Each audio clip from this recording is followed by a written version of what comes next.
현재 주식시장의 중요한 변수라고 한다면 바로 인플레이션이죠. 그래서 매달 미국이든 유로존이든 전 세계가 인플레이션 지표가 어떻게 나오는지에 대해서 모든 투자자들이 관심을 집중하고 있습니다. 자, 그런데 현재 입장에서 보면 인플레이션이 악재다라고 고정관념처럼 박혀 있죠. 하지만 인플레이션은요, 주식시장을 장기적으로 상승하게 만드는 호재입니다. 왜 그럴까요? 오늘 아주 중요한 이야기 드릴 건데요. 증시 토크 끝까지 함께 하시면서 그 원리에 대해서 이해를 하시기 바라겠습니다. 구독, 좋아요, 알림 설정과 함께 증시 토크 시작하도록 하겠습니다. 자, 인플레이션 효과에 대해서 좀 이야기를 드려야 되겠습니다. 자, 그 이야기를 드리기 위해서 한 가지 좋은 사례가 최근에 눈에 들어왔어요. 바로 영국입니다. 영국 증시. 지금 화면상에 왼쪽 하단을 보시게 되면 영국 FTSE 지수가 지금 나와 있는데요. 조금 우리나라 증시나 미국 증시하고는 좀 다른 모습이다라는 것을 느끼실 겁니다. 이게 지금 막 많이 빠졌던 때가 2020년 3월 팬데믹 때고요. 그 이후에 증시 반등 후 조정이 있었는데 뭐야 이거? 가을 이후 반등이 나면서 일단 52주 신고가는 뚫고 올라갔고요. 잘하면 5년 신고가를 돌파할 기세입니다. 엄청난 기세예요. 이거 생각해보면 영국은 지금 브렉시트 이후에 이거 망해가는 거 아니야? 뭐 이런 생각이 들 정도인데 오히려 영국 증시는 강하게 상승하고 있는 것입니다. 그 이유에 대해서 여러 가지 이유가 꺼내질 수 있겠습니다만 저는 물가 지수가 눈에 들어왔습니다. 지금 화면상에 영국의 소비자 물가 지수 전년비 자료가 나와 있는데요. 자, 한눈에 보시더라도 작년 중반 이후 거의 작년 가을 이후 반올림에서 반올림은 좀 너무했나? 거의 10%에 준하는 소비자 물가 상승률이 하나 둘 셋 냈다요. 6개월 연속 진행이 됐습니다. 이거 엄청난 수치입니다. 이 물가가 이렇게 폭등을 하다 보면 일단 소비자 입장에서는 힘든 게 사실이고 그리고 이제 일반 국민들은 힘들긴 해요. 그런데 왜 주식시장은 국민들이 힘든데 왜 올라가는 것이냐. 좀 아이러니하죠. 인플레이션은 나쁜 것이고 그렇다면 증시가 꺼져야 되는데 왜 영국은 안 꺼진 것일까? 이 부분에 대해서 생각을 해보게 되면요. 생각보다 간단한 원리를 우리는 이해를 할 수가 있을 것입니다. 인플레이션, 어떻게 보면 작년 그리고 최근 주식시장 급락을 시킨 원인이죠. 그리고 우리 학창 시절에 사회 과목 또는 경제 관련한 과목을 들어보면 인플레이션은 나쁜 것 이렇게 배워왔습니다.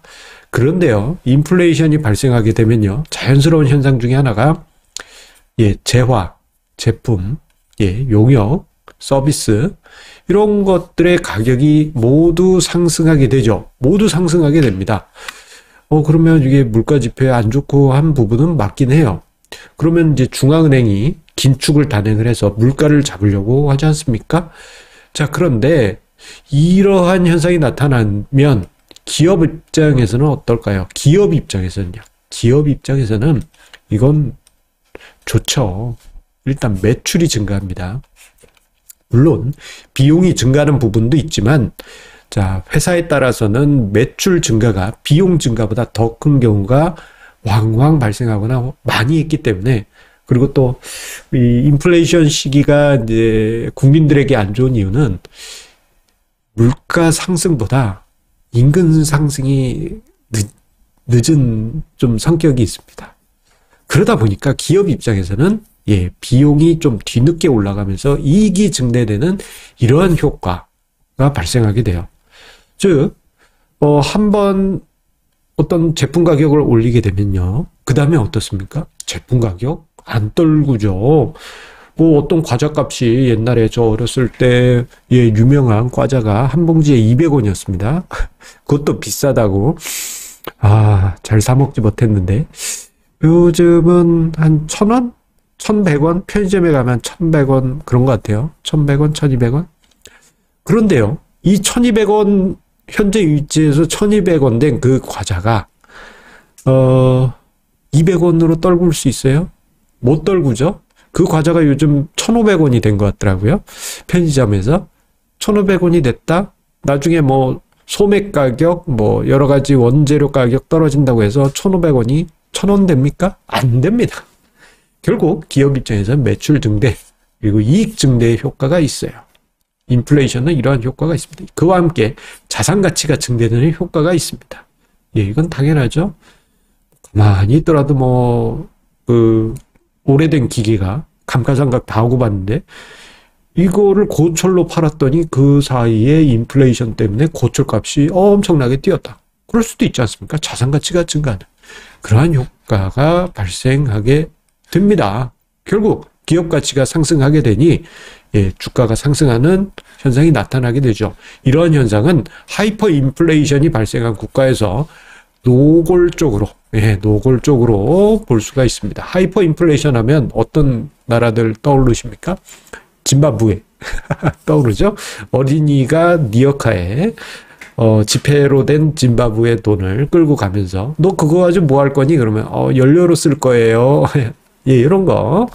아예 돈 값어치가 없는 나라죠. 거기뿐만 아니고 또 베네수엘라도 만만치 않은 하이퍼 인플레이션 국가고, 그리고 또 그래도 이제 좀 어느 정도 국력 있는 국가 중에 하이퍼 인플레이션에 들어간 국가가 있죠. 예, 튀르키예입니다. 튀르키예.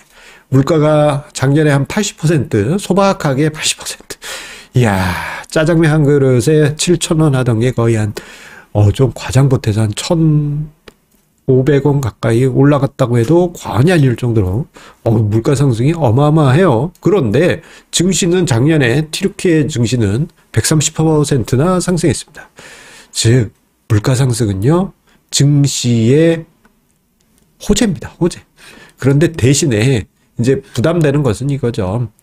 긴축이라는 호랑이가 있기 때문에 돈이 줄어드는 어떤 공포가 있지 않습니까? 그래서 물가가 폭등한다 하더라도 긴축이 물가 폭등을 잠재울 만큼 강력하다고 한다면 조금 이제 뭐 덜덜덜 떨면서 증시가 눈치를 이렇게 볼 수도 있어요.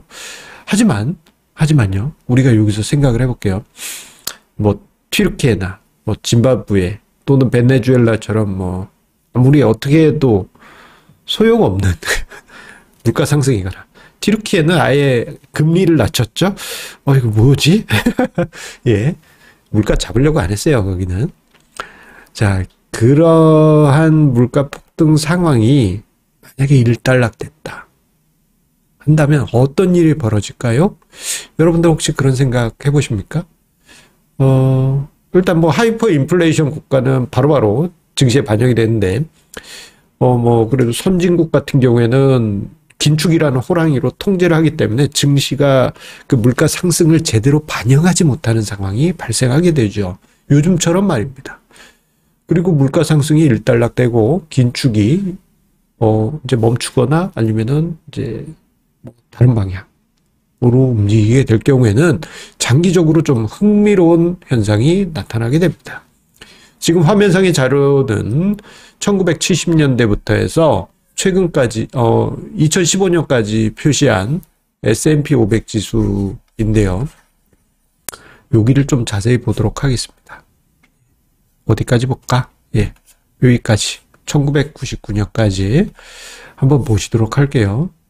자, 여기 왼쪽에 조그맣게 나와 있는 요 영역, 70년대에 어떤 일이 있었습니까? 전 세계가 물가 폭등이 일어나는 원유 파동이 발생했죠. 오일 쇼크, 원유 파동. 1, 2차 오일 파동이 발생했고, 이때 당시 폴 볼커 연준 의장은 미국의 기준금리를 25% 가까이 폭등시킵니다. 어마어마했습니다. 그런데 80년대 들어 물가가 잡히고 금리가 다시 안정세를 보인 이후에 증시는 어때요? 1980년대 호황장, 그리고 90년대 호황장을 넘어서 닷컴 버블을 만들 정도가 됩니다.